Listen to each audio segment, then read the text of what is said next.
Bonjour à toutes et à tous, merci d'être avec nous pour ce deuxième jour du Festival Omnivore. Session 2023, je suis ravie d'être ici, je suis Lorraine Petit. Aujourd'hui, on va parler ce matin des ressources dans le cadre d'un restaurant. Et c'est sous une forme un peu de boîte à outils qu'on aimerait vous donner un peu de contenu et de matière à réfléchir. Soumises à des pressions multiples notamment le changement climatique, les ressources naturelles se raréfient, c'est pas une grande nouvelle, qu'il s'agisse de l'eau, des cultures ou bien des énergies fossiles, la question reste la même, comment on préserve ce qui reste, le peu qui reste. Opter pour la sobriété, prendre le pari de l'innovation technologique ou composer de nouvelles solutions hybrides. À l'échelle du restaurant comme ailleurs, des solutions concrètes se dessinent pour gérer ces richesses. Pour en parler, nos trois invités, merci beaucoup d'être avec nous. Eva Genel, fondatrice de FIG, une entreprise qui identifie et met en valeur les restaurants éco-responsables. Olivier Deloison, directeur technico-commercial chez Unox, fabricant de fours professionnels. Et David Laujoie, directeur des ventes chez Winter Alter, qui est un fabricant de lave-vaisselle professionnel notamment.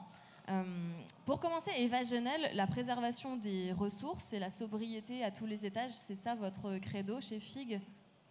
Merci Lorraine. Alors, notre façon de travailler, ça a été avant tout d'essayer de comprendre dans un restaurant qu'est-ce qui a de l'impact sur l'environnement pour pouvoir faire un diagnostic qui soit scientifique et puis comme ça accompagner le restaurant dans son chemin pour devenir plus éco-responsable. L'intérêt, évidemment, c'est que ça nous permet de savoir où mettre les efforts, puisque les restaurateurs sont quand même extrêmement sollicités par mille et une choses, notamment leurs problèmes de recrutement en ce moment. Donc, difficile pour eux de consacrer beaucoup de temps. Donc, on les aide en identifiant où sont les principales sources de gaspillage au sens large ou d'utilisation de ressources dans un restaurant. Il s'avère, quand on regarde ça d'un point de vue empreinte carbone, que, contrairement à ce qu'on pourrait penser, l'énergie n'est pas le premier poste d'empreinte carbone dans un restaurant. Ça va être plutôt le contenu des assiettes, mais l'énergie est le second. Et l'énergie a l'intérêt particulier d'être directement liée à des euros sonnants et trébuchants que le restaurateur va être ravi de pouvoir économiser. Donc toutes les démarches d'économie d'énergie vont avoir ce double intérêt d'être déjà extrêmement impactantes pour l'environnement, et puis impactante aussi pour le portefeuille du restaurateur. Un petit mot juste sur l'impact carbone, histoire que tout le monde soit bien à niveau. Alors, l'empreinte carbone, c'est une façon de mesurer l'impact sur l'environnement de n'importe quelle activité humaine. Alors, c'est un peu comme un budget en euros. Quand vous faites une activité ou quand vous achetez un objet, vous savez combien il vous coûte en euros.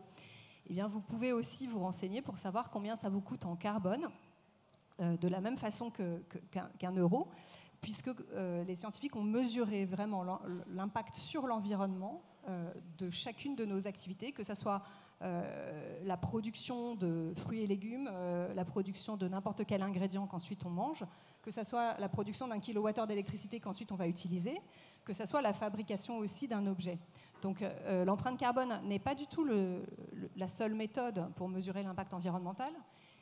Notamment, ça ne parle pas de biodiversité, ça ne parle pas d'empreinte eau, ça je pense qu'on va y revenir un petit peu après, mais c'est une donnée qui a le mérite d'être très simple, très largement disponible, fiable au sens où l'ensemble des scientifiques sont d'accord sur les valeurs d'empreinte carbone. Donc c'est un excellent premier pas. Quand on utilise l'empreinte carbone, ça nous permet vraiment de mesurer assez simplement nos impacts et de les comparer les uns avec les autres. Un peu comme dans votre budget, vous connaissez la part du loyer, la part de différents achats.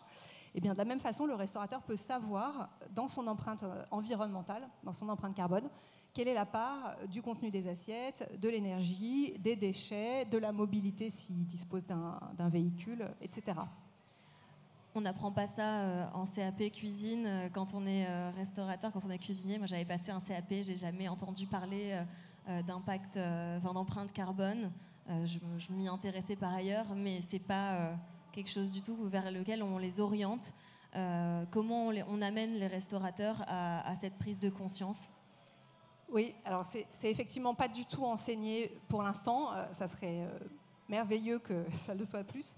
Ça reste quand même très simple, c'est-à-dire qu'il suffit d'un petit exercice de simulation, le restaurateur va voir assez facilement où il en est. Nous, notre travail, c'est d'accompagner les restaurants dans cet exercice et après aller même jusqu'à affiner cet exercice-là pour pouvoir mettre en place des actions vraiment pertinentes. Donc, on dispose d'outils et j'invite les personnes intéressées à nous contacter parce qu'il y a effectivement des outils qui existent et ce n'est pas un exercice très compliqué. On reviendra sur cette notion de bonne pratique un peu plus tard dans la discussion. Olivier Deloison, est-ce que vous pouvez nous dire chez Unox un peu votre manière de faire par rapport à la préservation des ressources? Quand on fait des fours, c'est un peu contre-intuitif. Oui, donc nous on fabrique plusieurs centaines de fours par jour. On a intégré autant sur la partie usine cet aspect-là. Donc on a investi 10 millions d'euros uniquement sur des panneaux photovoltaïques pour être autonome d'un point de vue énergétique. Donc ça c'est l'aspect usine, mais sur l'aspect appareil qui va plus intéresser nos utilisateurs, restaurateurs, on va avoir des systèmes intelligents avec des capteurs, avec des algorithmes qui vont pouvoir adapter l'appareil, non pas uniquement à son efficacité et ses performances, mais à ses ressources. C'est-à-dire qu'on passe de l'efficacité à l'efficience. C'est quoi la différence entre les deux? L'efficacité, ça va être la recherche de la performance, qu'importe des ressources. L'efficience, ça va être plutôt une balance, un équilibre entre un résultat, une performance et des ressources énergétiques en eau, en produits de nettoyage. Donc il y a cette partie à la fois au niveau de l'usine et ensuite sur la fabrication en elle-même des fours aussi Oui, il y a deux aspects vraiment. L'aspect usine où bien sûr on veut vendre plus, donc produire plus, mais maintenant on doit être responsable en tant que fabricant et réfléchir à comment réduire l'impact, parce qu'on ne pourra pas le supprimer, réduire l'impact à produire du matériel, et d'autre part en termes d'utilisation, ce qu'on oublie, mais c'est l'utilisation qui fait 99% de l'empreinte carbone. L'utilisation une fois chez le client, une fois le four installé chez le client. Tout à fait. Donc toute la durée de vie du produit, c'est 99% des empreintes carbone. C'est pas la fabrication, c'est pas les stades avant l'utilisation, c'est à partir de l'utilisation jusqu'à la fin de vie du produit que là vont se faire la différence en termes d'empreinte carbone. C'est donc là, on parle d'analyse de cycle de vie, c'est ça? De Tout voir à fait. vraiment sur toute la durée de vie et d'utilisation du produit. Et donc, pour faire en sorte de sensibiliser les utilisateurs et les clients à la sobriété, comment on s'y prend? Alors, ça passe c'est plus de votre ressort, a priori. Une fois que les fours sont installés, vous pourriez vous dire, c'est chez les gens, ou chez les restaurants. Comment vous faites? Est-ce que vous avez une part de conseil? Oui, alors la première chose, ça passe par la formation du matériel. Souvent, ce qu'on remarque, c'est que le matériel est mal utilisé. Donc généralement, on va passer 1 heure, 2 heures, voire 1 jour avec le client pour s'assurer qu'il prenne bien en main l'appareil. Puis on va refaire une passe 1 mois après, 2 mois après, pour s'assurer que les actions sont toujours en place, que les process en cuisine sont toujours respectés. Et c'est quoi les bonnes pratiques pour l'utilisation de ces fours? Ça peut être très simplement sur un four, par exemple, ne pas laisser la porte d'un four ouverte. C'est bête, mais ça se fait encore beaucoup. Ne pas mettre un four à 300 degrés, démarrage à 7 heures pour une cuisson à 11 heures. Ça se fait encore beaucoup dans les pratiques quotidiennes. Donc c'est des bases qu'on oublie au quotidien, mais qu'il faut répéter, rappeler et s'assurer que ce process est suivi tout le long de l'utilisation du matériel. David Lejoie, l'actu nous montre tous les jours qu'on est en pleine crise de l'eau, qu'on nous parle pour la première fois de sécheresse hivernale. On a entendu ça cet hiver, c'est assez déroutant, je trouve. On va être confronté à une forte tension sur les ressources en eau. Comment on va vers plus de sobriété sur les usages ? Avec tout simplement une bonne utilisation des équipements, comme le disait Olivier. Les pratiques sont vraiment l'élément majeur sur la consommation des produits professionnels. Une bonne fabrication d'équipements aussi, la durabilité des équipements. Nous, industriels, c'est l'élément clé. C'est avoir des équipements qui fonctionnent très bien, très efficients, qui répondent aux besoins du marché, des clients, mais surtout qu'ils les gardent, et longtemps. Vous n'êtes pas sur de l'obsolescence programmée alors ? Du tout. C'est plutôt tout l'inverse. C'est quel type de produit que vous fabriquez ? Quel type de solution ? Alors nous sommes fabricants de machines à laver professionnelles. Donc ça va du lave-verre, du lave-vaisselle, des tunnels aussi que vous allez pouvoir retrouver dans la restauration collective. Nous fabriquons également tout ce qui est traitement d'eau, les produits qui permettent d'adoucir l'eau et qui permettent justement de ne pas avoir des équipements qui ont du calcaire, parce qu'ils sont très sujets au calcaire. Il faut savoir que le calcaire, sur une résistance, est sujet à une surconsommation électrique. D'où l'importance de bien traiter l'eau en amont pour ce genre d'appareil. Et également les produits lessiviels. Donc nous avons tout le cycle pour le cycle de lavage. Nous fabriquons tout. Eva, est-ce que vous avez constaté que les restaurateurs que vous accompagnez ont du mal à investir dans ce genre d'équipements qui sur le papier, font envie, j'imagine, et la plupart des gens doivent avoir envie de sauter le pas, mais il y a plein de freins, il y a des freins financiers notamment. Alors, c'est sûr que la crise sanitaire n'est toujours pas vraiment digérée par les restaurateurs qui ont eu déjà des fermetures prolongées et puis qui maintenant se retrouvent à rembourser des emprunts. Donc, on a encore les impacts qui font qu'il y a certainement une difficulté à passer à l'action. J'entends aussi cette idée d'un équipement qui soit vraiment sobre en énergie, il va être moins efficace. Cette question d'efficacité et efficience, tout à fait. C'est vrai que les restaurateurs vont avoir peur, et on a peut-être aussi tous, nous, vécu ça d'un point de vue perso, d'acheter le lave-vaisselle mais ensuite de se rendre compte qu'il ne lave pas bien. Donc je suis persuadée que c'est quelque chose sur lequel vous travaillez, mais je pense que ça fait partie des freins que rencontrent les restaurateurs. La peur que ça ne soit pas au niveau de leurs attentes en termes d'efficacité. Est-ce qu'il existe des aides pour le changement de matériel ou des soutiens quelconques, des manières d'amortir aussi ? Oui, il existe différents dispositifs au sein de la CRAMIF. De la, pardon ? Au sein de la CRAMIF. D'accord. C'est l'assurance maladie professionnelle. Je connais la CRAMIC dans le Nord, mais pas la CRAMIF. En ce moment, on a un dispositif qui s'appelle TMS Pro, donc qui aide les restaurateurs avec avec un cahier des charges, certaines conditions d'accompagnement. Alors moi, je ne me permettrai pas de m'avancer pour eux en termes de combien et jusqu'à combien, mais il ne faut pas hésiter à monter un dossier, leur présenter et l'étudier avec eux afin de pouvoir accompagner son ouverture de restaurant, par exemple. Parce que, oui, pardon, mais il y a aussi des aides générales à tout ce qui permet d'améliorer l'empreinte environnementale. Et puis, il y a aussi, bien évidemment, le côté rentabilité, c'est-à-dire que comme les équipements neufs consomment moins, il peut y avoir une rentabilité meilleure à prendre des équipements qui soient vraiment beaucoup plus performants en termes de ressources. Ok, donc voir un peu plus loin aussi, voir sur le long terme, quoi, sur ce genre d'investissement. Vous vouliez ajouter quelque chose ? Oui, tout à fait. On a un critère pour les fabricants, ça nous concerne tous, qui est l'Energy Star, donc qui est un label de performance énergétique, qui est américain, d'origine américaine. Energy Star ? Energy Star, oui. Qui existe depuis de nombreuses années et qui fait la différence de 40% en termes de consommation énergétique avec un appareil qui n'a pas le label Energy Star. Ce qui veut dire que rapidement, en 1 à 2 ans, en fonction de la typologie de clientèle et de l'utilisation, on peut avoir rentabilisé son appareil juste par le coût de l'électricité ou le différentiel qu'on a avec ce label.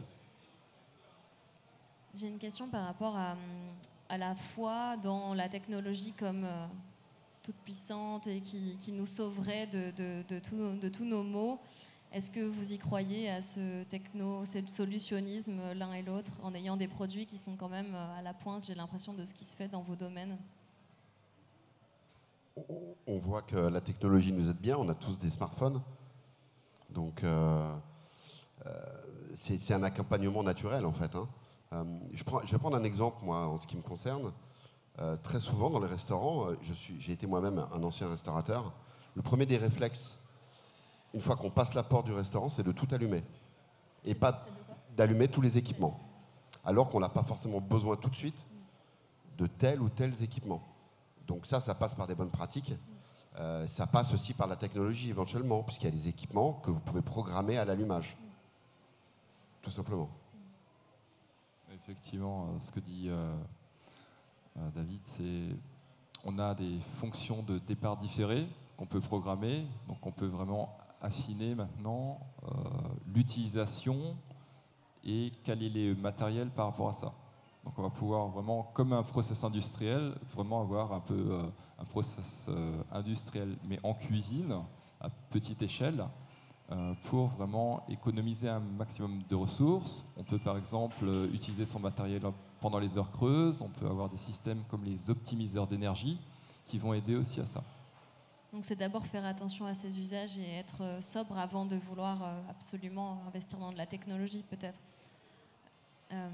Eva, sur la question des... Pardon, Olivier, vous vouliez répondre. Et c'est tout à fait ça, et même dimensionner l'outil à son utilisation. Souvent, on voit du surdimensionnement par rapport à la véritable utilisation qu'on a en cuisine après la fin du projet.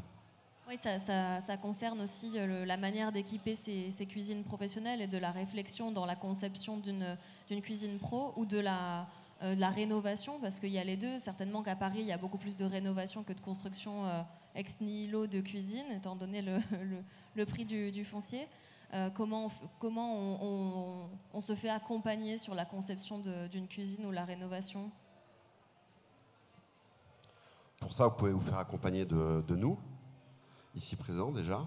Il existe, vous avez une partie conseil aussi sur le... Bien sûr, c'est fondamental. Ouais.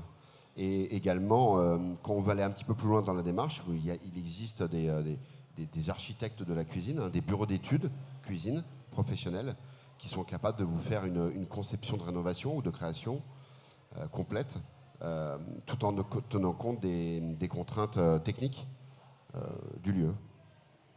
Eva, c'est quelque chose que vous proposez chez FIG aussi? Alors on n'est pas architecte et on n'est pas sur... Enfin, on aide bien sûr à la conception, mais on n'est pas sur ce domaine vraiment précis d'aller choisir un équipement plutôt qu'un autre. En revanche, ce qui est intéressant, c'est que vous parlez de la technologie... en fait, comme étant vraiment le support de l'humain, en quelque sorte. C'est-à-dire que, certes, on peut programmer, on peut dimensionner, mais en fait, tout ça repose quand même sur une volonté au départ du restaurateur et de la personne qui va utiliser les équipements. Et ce que je trouve très, très intéressant, c'est que c'est un petit peu pareil que pour la crise climatique, pour nous-mêmes en tant que consommateurs. C'est que, en fait, il va quand même falloir que à la fois une démarche technologique nous aide, mais aussi une démarche humaine. Et il faut qu'on commence par une démarche de sobriété et de réflexion. Par exemple, au-delà de programmer ces équipements, le restaurateur peut aussi en optimiser l'utilisation, c'est-à-dire les cuissons multiples en même temps, les cuissons plus à basse température, les anticipations au mieux pour aussi arrêter les équipements quand ils sont encore chauds pour profiter des dernières minutes sans avoir besoin de chauffer dans le vide. Il y a énormément... En fait, c'est un petit peu ça qui est difficile d'ailleurs dans toute une démarche de sobriété, c'est que ça demande du temps et de la réflexion. C'est pas du tout compliqué parce que c'est assez intuitif. On sait très bien qu'est-ce qui consomme de l'énergie chez nous et on le sait d'autant mieux que le prix de l'énergie ayant tellement augmenté, je pense que les restaurateurs sont vraiment de plus en plus conscients sur ce sujet et sont obligés malheureusement de faire extrêmement attention. On a pu constater que notamment cet été, ils ont un petit peu baissé la clim pour éviter de consommer autant que les étés précédents. Ça, c'est un peu ce qui nous rappelle à la dure réalité de la vie. Donc il n'y a rien de compliqué, il faut juste avoir le temps de cerveau disponible, la bande passante. Oui, puis il faut se forcer, je pense, à tout remettre en question. En fait, chaque geste qu'on fait, qu'on a l'habitude de faire, qu'on pense bien, il faut au moins se poser la question de savoir est-ce que je fais bien. C'est assez simple, hein, finalement. Mais les restaurateurs, ils peuvent répondre à ça, qu'ils ont plein d'autres choses à penser, qui sont au four et au moulin, qui doivent gérer les fournisseurs, gérer les clients, gérer les réseaux sociaux, gérer plein de choses. On leur demande énormément. Est-ce qu'il faut encore leur demander d'être sobres? Ils vont arrêter le métier, non? Non, la technologie est là pour les aider, justement. Et puis leurs équipes aussi, c'est-à-dire que nous, on constate auprès des restaurateurs qu'on accompagne que c'est vraiment quelque chose qui motive les jeunes. Donc les restaurateurs peuvent aussi s'appuyer là-dessus et demander à un jeune de vraiment réfléchir. Ça peut être un petit affichage tout simple à mettre sur l'équipement pour bien réexpliquer comment l'utiliser de façon optimum. Ça peut être un affichage à côté de la clim en disant avant de partir, ou même sur la serrure quand on ferme la clé en disant avez-vous éteint la clim. Enfin, il y a des petites choses toutes simples que des jeunes vont mettre en place et qui vont être motivés pour le faire s'ils savent que ça contribue à une plus grande sobriété, à donc éviter des problématiques environnementales. Je pense que c'est aussi un facteur de motivation et de changement. Et puis, quand on voit quelqu'un le faire, ça donne aussi envie, ça fait réfléchir les autres. Donc, il y a vraiment un effet d'entraînement, il y a un effet qui est multiplicateur. Le restaurateur, en faisant ça, il intéresse ses clients, ça va quand même leur parler aux clients de se rendre compte qu'il y a cette réflexion. Mais est-ce qu'ils s'en rendent vraiment compte? Parce que ça, pour le coup, contrairement à faire attention, on parle beaucoup des produits, de mettre moins de viande dans les assiettes, c'est des choses qui sont assez visibles pour le client. En revanche, savoir s'il a investi dans un four Unox, dans une machine à laver Winterhalter ou un tel équipement économe, ça, personne ne s'en rend compte. Donc c'est difficile à valoriser aussi pour les clients. Oui, bien sûr, c'est la démarche globale qui est valorisable, ce n'est pas un élément particulier. C'est vrai. Après, si l'utilisateur, le restaurateur va le voir quand même, sur sa facture d'électricité par exemple, sur un matériel par exemple qui a 20 ans de plus, on a en moyenne divisé par 2 les consommations énergétiques. Donc ça, il va le voir, alors pas forcément au bout du premier mois, au bout de quelques mois, il va rapidement voir la différence. Consommation d'eau, pareil. Ces dernières décennies, on a vraiment accentué sur la consommation d'eau. Alors, moins sur un four, plus sur la vaisselle, mais on a vraiment travaillé sur ces consommations de ressources en termes d'électricité, d'eau, de produits de nettoyage. Pourquoi? Parce qu'on a remarqué aussi que l'acheteur réfléchissait beaucoup au CAPEX, mais de plus en plus aux OPEX, pour des raisons financières, mais pas que. Est-ce qu'on peut donner la traduction de ces mots? Donc la partie CAPEX, avec tout ce qui est lié aux investissements du matériel. Maintenant, on voit bien, avec ce qui se passe de nos jours, de plus en plus, on va s'orienter sur le coût d'utilisation du matériel, sur le retour sur investissement. Mais pas que pour des raisons financières, mais aussi l'impact que j'ai, moi, en tant que restaurateur, sur l'environnement.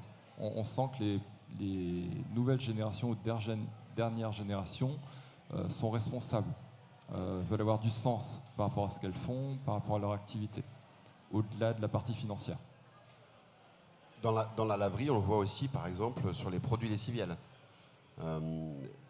Toute la technologie qu'on va pouvoir mettre dans les équipements va nous permettre justement de mieux utiliser les produits lessiviels, de bien moins consommer, bien sûr. Les pastilles, quoi, c'est ça? Enfin, voilà. Tous les produits qu'on met. Okay. Ouais, c'est ça. Et puis après, par rapport à, encore une fois, des pratiques. Dans les restaurants, souvent, les couverts, quand ils arrivent de la salle, on va les faire tremper dans un seau avec de l'eau bouillante et plein de produits. Bon. Et ben, en réalité, il faut faire tout l'inverse. Mettre de l'eau froide, qu'on n'a pas à chauffer en amont, et ne pas mettre de produit, parce que le produit, ça, c'est déjà le rôle de la machine. Donc le faire x2, ça ne sert à rien. C'est que des gestes du quotidien. Mais justement, est-ce que vous avez en tête des exemples parmi vos clients de pratiques comme ça que vous pourriez partager aussi bien en France qu'ailleurs, parce que vous êtes implanté, je crois, ailleurs, pas pour FIG, mais pour vous, messieurs, de ce que vous avez constaté chez vos clients? À l'étranger, vous voulez dire, ou en France ou à l'étranger, des exemples de bonnes pratiques, des choses que vous avez vu faire, par exemple des gens qui ont arrêté de faire des sauts comme ça, des petites incitations sur les interrupteurs, ce genre de choses. Est-ce que vous avez des exemples à partager? Alors nous, donc indépendamment de l'achat de matériel neuf, mais simplement sur une meilleure utilisation du matériel qui existe, on a constaté donc des baisses de facture d'énergie jusqu'à 15%, 10% très facilement, et les meilleurs élèves vont jusqu'à 15% d'économie, simplement avec des vraiment toutes petites choses, des petites infographies qui sont placées au bon endroit pour que l'équipe se souvienne. On n'a pas parlé de la maintenance, mais c'est peut-être plus vrai sur le froid que sur le lavage ou sur le chaud. Mais tout ce qui est vérifier que les grilles de frigidaire sont bien nettoyées, le dégivrage évidemment, et l'optimisation, le remplissage intelligent des équipements de froid, ça va faire gagner déjà sur ces équipements de façon très significative, donc sur la facture globale, 10 à 15% vraiment facilement. Est-ce que vous voulez compléter avec d'autres? Sur la durée de vie aussi des équipements, enfin, ça aide à... Alors ça prolonge la durée de vie des équipements, bien sûr. Et puis il y a aussi une chose qu'on peut signaler, puisqu'on est sur le sujet Toolbox, mais il y a de plus en plus de systèmes pour revendre des équipements d'occasion quand on change d'équipement, qui sont vertueux aussi pour l'environnement, parce que ça évite de jeter des équipements qui fonctionnent encore, même si le restaurant a choisi, lui, de s'améliorer, de passer sur quelque chose de moins consommateur d'électricité. Peut-être que l'équipement peut quand même continuer à servir, ce qui sera toujours un gain. Donc il y a quand même eu vraiment des progrès sur ces sujets-là. Ce qu'on voit aussi, c'est l'automatisation en cuisine. Ça, on ne le voyait pas avant, mais on a des récurrences, on a des alertes. On a une organisation en cuisine qui se fait, par exemple, par rapport aux heures creuses, par rapport à l'utilisation du matériel. On peut maintenant avoir des appareils connectés qui nous permettent d'avoir de la data pour analyser qu'est-ce qui se passe en cuisine et agir, définir un plan d'action en fonction. Donc, avant cette réflexion-là, on ne l'avait pas. Maintenant, de plus en plus, on va réfléchir en fonction des ressources et non pas en fonction de la cuisine et du personnel. Donc on voit ce changement un petit peu qui s'opère, cet équilibre qu'on n'avait pas il y a 5-10 ans encore. David, vous avez aussi en tête des oui, on exemples. n'a pas parlé aussi des métiers de bouche, boulangerie, pâtisserie, charcutier, traiteur, etc. On se rend compte qu'ils n'ont pas beaucoup de machines à laver et ils ont encore ces réflexes de faire beaucoup à la main. Laver à la main, c'est très, très, très énergivore. Très, très énergivore. Sauf si on le fait comme le faisaient nos grands-mères, non, avec 2 bassines, voilà. Et sans laisser l'eau couler, quoi. Mais il y en a peu qui font ça encore, ouais, à part ma grand-mère. Les bassines en cuisine, c'est des énormes bacs qui contiennent des centaines de litres d'eau. Et c'est pas qui ont toujours, comme je l'ai dit tout à l'heure, qui ont été de l'eau chaude avec du produit. Enfin, voilà. Nous, on a des systèmes où on peut pallier avec de la chimie aussi, mais de la chimie verte, des enzymes par exemple. C'est quoi? Enfin, comment ça marche? Alors les enzymes, c'est des petites, c'est comme des petits microbes qui vont venir grignoter tout ce qui est protéines qui a été caramélisée dans un four par exemple. Et en fait, ces enzymes vont venir pré-mâcher, on va dire, les protéines, ce qui fait que ça va aider après au lavage. Et ça, c'est un produit lessiviel vert, en fait, hein, les enzymes par définition. Je vais bientôt vous passer la parole. Si vous avez des questions, on va faire tourner un micro. Avant ça, j'avais une question par rapport aux ressources également alimentaires, parce que ça fait partie quand même du premier poste de l'empreinte carbone du restaurant. Le gaspillage alimentaire, c'est encore 30% de la production mondiale de denrées. Les chiffres montrent que la tendance ne baisse pas, malgré ce qu'on a l'impression d'entendre, toutes les initiatives, les fruits et légumes moches et compagnie. Pourquoi on ne prend pas le pli de sauvegarder les ressources et d'utiliser toutes les matières? C'est peut-être plus pour Eva, mais si vous avez des choses aussi à ajouter. En fait, le chiffre du gaspillage alimentaire, il est réparti tout au long de la chaîne, c'est-à-dire depuis la production, la transformation, jusqu'à la consommation. Je n'ai pas de chiffres vraiment détaillés, mais il me semble quand même que la partie consommation est plutôt en baisse grâce à un certain nombre d'initiatives. En tout cas, ces 5 dernières années, que ce soit les applis pour revaloriser les invendus dans un restaurant type Too Good To Go ou Phoenix, que ce soit les lois qui maintenant interdisent aux grandes surfaces de détruire les produits. Donc je pense que ce qu'on a du mal à faire baisser encore, c'est tout ce qui est autour de la production et de la transformation. Nous, pour cette raison, on incite aussi beaucoup les restaurants à passer sur du circuit court parce que moins il y a d'intermédiaires, moins il y a de gaspillage, c'est certain. Il y a aussi toute une réflexion que nous, occidentaux, on peut avoir sur notre souhait de consommation. Est-ce que c'est normal de vouloir des fraises, des cerises au mois de décembre? Est-ce que c'est normal de manger de la mangue toute l'année? Ça veut dire qu'elle vient de très loin, ça veut dire qu'elle est cueillie pas mûre, ça veut dire qu'il y a une perte énorme sur le trajet. Si on relocalisait un petit peu, si on allait sur du circuit plus court, si on faisait un petit peu plus attention à choisir ce que la nature nous donne en fait. C'est-à-dire qu'il faut accepter effectivement, l'été, on va manger beaucoup de courgettes, parce que c'est vraiment le moment. Mais non, on n'en aura plus à partir d'octobre. En fait, si le consommateur change encore un petit peu, je trouve qu'il y a eu d'énormes progrès grâce à Too Good To Go ou d'autres applications. On a quand même réalisé que ce n'était pas normal de jeter tout ça. Donc il y a eu d'énormes progrès. Si on allait un cran plus loin et qu'on change aussi nos demandes, je pense que vraiment on a les clés en main pour limiter ces problèmes de gaspillage. Et pour en revenir au restaurant, le gaspillage va lui coûter, on estime, au moins 10% de ses coûts d'achat matières premières, ce qui est considérable. Donc là encore, il y a une belle source d'économie. On peut économiser sur l'énergie, on peut aussi économiser clairement sur les achats matières premières.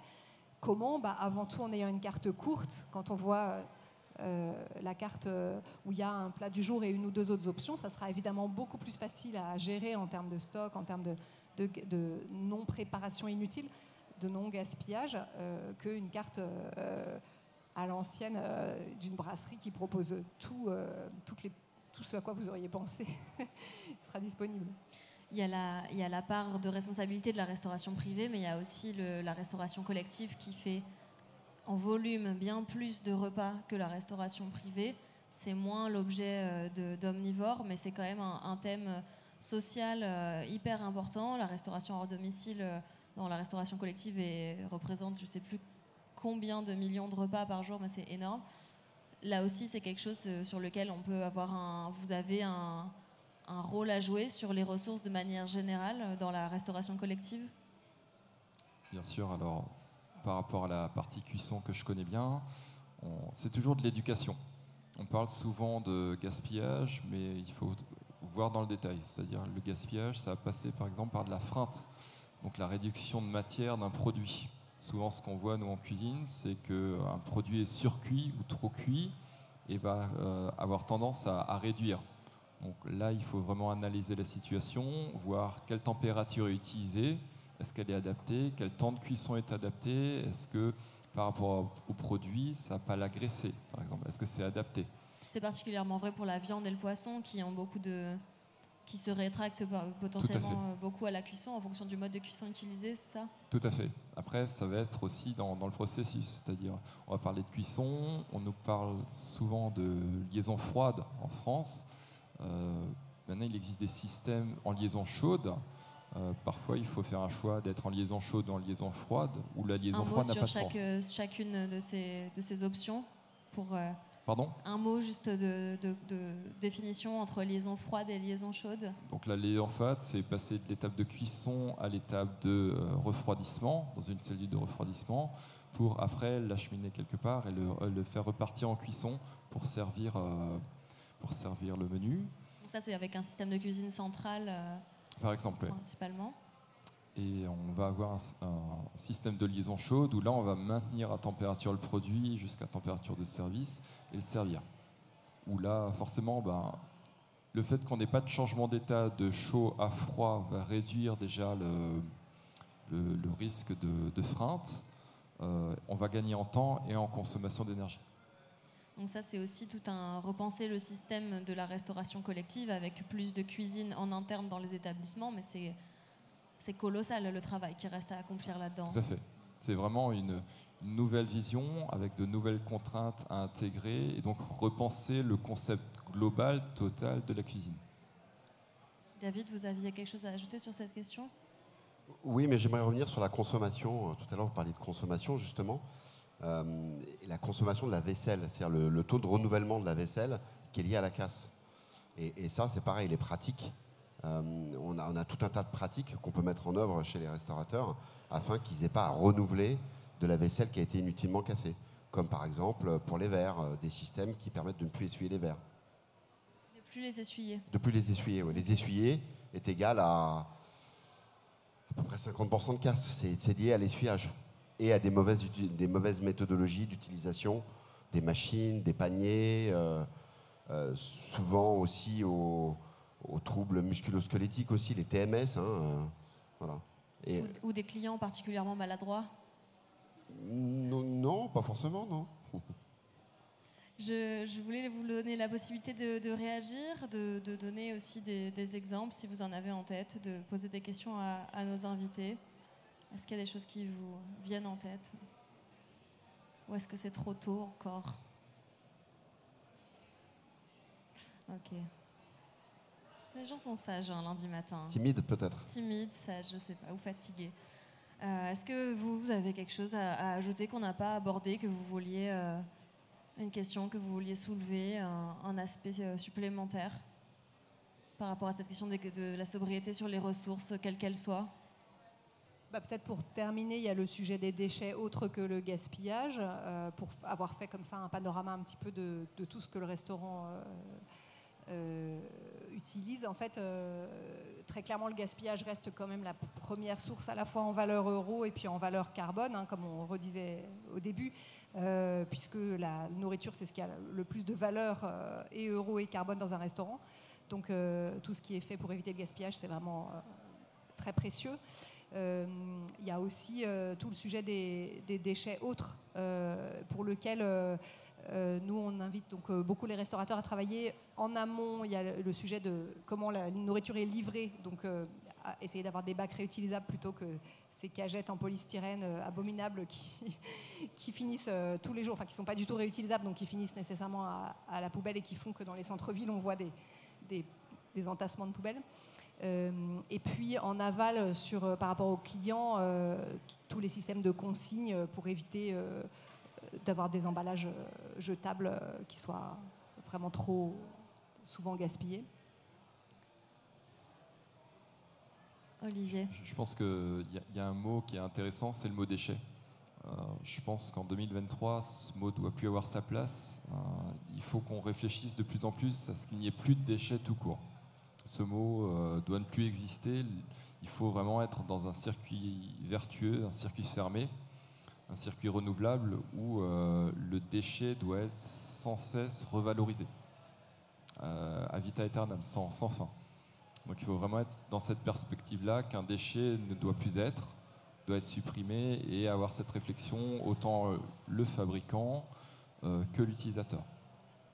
Ça me fait penser à une amie chef qui s'appelle Alessandra Montagne, qui était ici hier, qui a plusieurs restaurants à Paris, qui a cette obsession de l'anti-gaspi à tous les niveaux. Et dans sa cuisine, elle ne met pas de poubelle, exprès, pour que, au lieu d'avoir le réflexe, je prends un papier, je nettoie le plan de travail, je jette les épluchures, que toute son équipe se pose la question, ok, bon, qu'est-ce que j'en fais vu qu'il n'y a pas de poubelle? J'ai pas le choix. Il y a une toute petite poubelle à la plonge pour les restes éventuels de repas, mais elle se rend compte qu'il y en a très peu. Et il y a une poubelle de compost qui finit à zone sensible, à Saint-Denis, rendue à la terre. Le maraîcher vient lui apporter des pousses, des fruits et légumes le mercredi, dans des cagettes qu'il récupère à ce moment-là. Donc toute l'équipe est mise sur le front. Le mercredi, c'est le jour où il y a Franck de Parti Poétique qui vient et où il y a tout un échange qui s'installe en plus avec lui. Il récupère les biodéchets qui vont finir par amender son sol. Et voilà, la boucle est bouclée. Donc je trouve que Alessandra, elle a vraiment cette manière de faire, même dans ses recettes, dans la manière dont elle réfléchit à ses recettes. C'est de la valorisation intégrale de tous les produits. Et elle le fait depuis longtemps, parce que pour elle, c'est inconcevable d'avoir de telles relations avec ses fournisseurs et de tourner des champignons, des carottes et compagnie et d'en perdre 30%.